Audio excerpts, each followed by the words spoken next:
Андан тышкары могу бийликте жүргөн же чоң чиновниктердин башы да оорубайт. Биздин $5000 машина менен алар минбейт. Алардын бала чакасы да минбейт.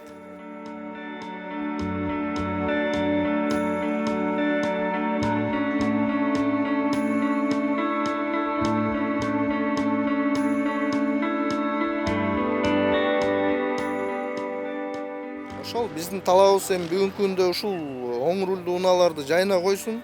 Пока бизде мамлекетибиз даяр эмес. Ал үчүн альтернативанын баарын дайындап туруп, андан кийин бир чечимдер чыгарышыбыз керек.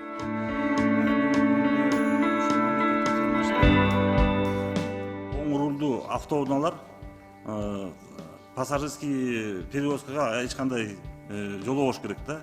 Анын баары иштелип атат. Буюрса ушул мыйзам долбоорун жакын арада алып келебиз.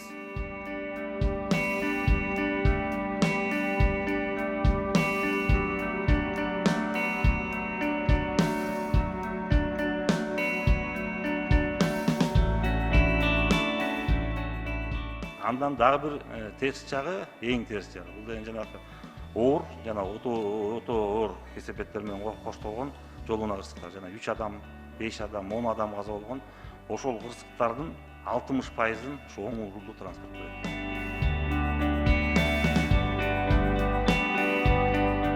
Мое мнение, что государство этим самым проблему не решит. ДТП не от этого, что праворульные машины страдают, люди страдают.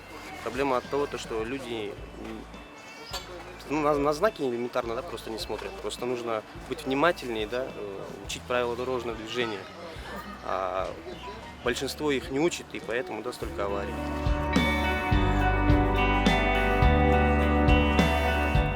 Легуролар алайынсың эски ага деле жок, жаңысы кымбат. Ескисин аласың, анын 2 күндө бирден бузулат. Азыр бизге оң рулдуу, ылайыктуу башка шартыбыз жок. Андан тышкары могу бийликте жүргөн же чоң чиновниктердин башы да оорубайт. Биздин $5000 машина менен алар минбейт. Алардын бала чакасы да минбейт. Алардын тууган уругу билет, аларга айырмасы жок. Доллар кымбаттап атабы, арзандап атабы, базарда кымбат арзанчылык картошканын баасын билишпейт.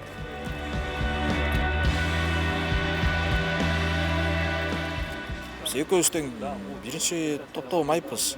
Мүмкүнчүлүк чектелген коляскада ошо такси кылып эл ташуу кызматында окатыбызды өткөрүп жүрөбүз. Мүмкүнчүлүгү чектелген жарандарга бул өтө эле чоң минус да, анткени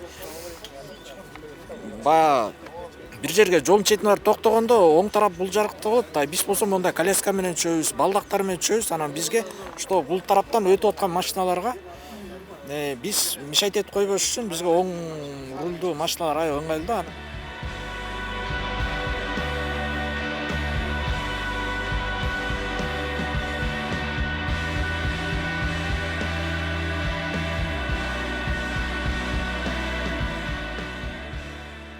Легковой таксидагы лицензия өтөт. Кандайдыр. Анткени деген бул лицензия перевозка эч кандай бусик менен айырмаланбаш керек. Бирөө жоопкерчилик болуш керек. Эртең менен текшериш керек, водительдин состояниясын текшериш керек, автоунааны текшериш керек да анчыш керек.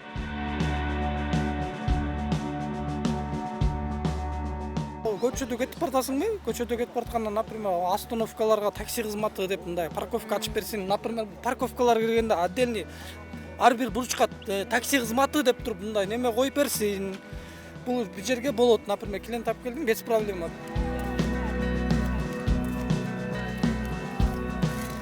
Биз ага да каршыбыз, себептен энди лицензия кандай болуп чыгат?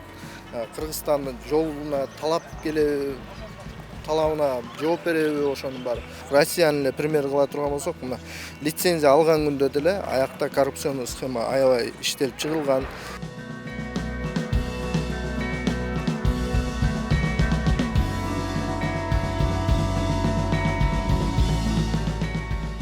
Биз айтып атабыз. Кыргызстанга келсин, өзүнүн официальный конторасын ачсын, жоопкерчиликти алсын, пассажирларга дагы, айдоочуларга дагы жоопкерчиликти алсын. Эмне үчүн бул информационный компаниябыз деп туруп 18%, 15% даже Нидерландыга чыгарып кетип атат. Ошол себептен бул келсин дагы Кыргызстанда регистрациясын өстүп, ответственность алып, жанагындай ДТПлар болсо жоопкерчилик алсын.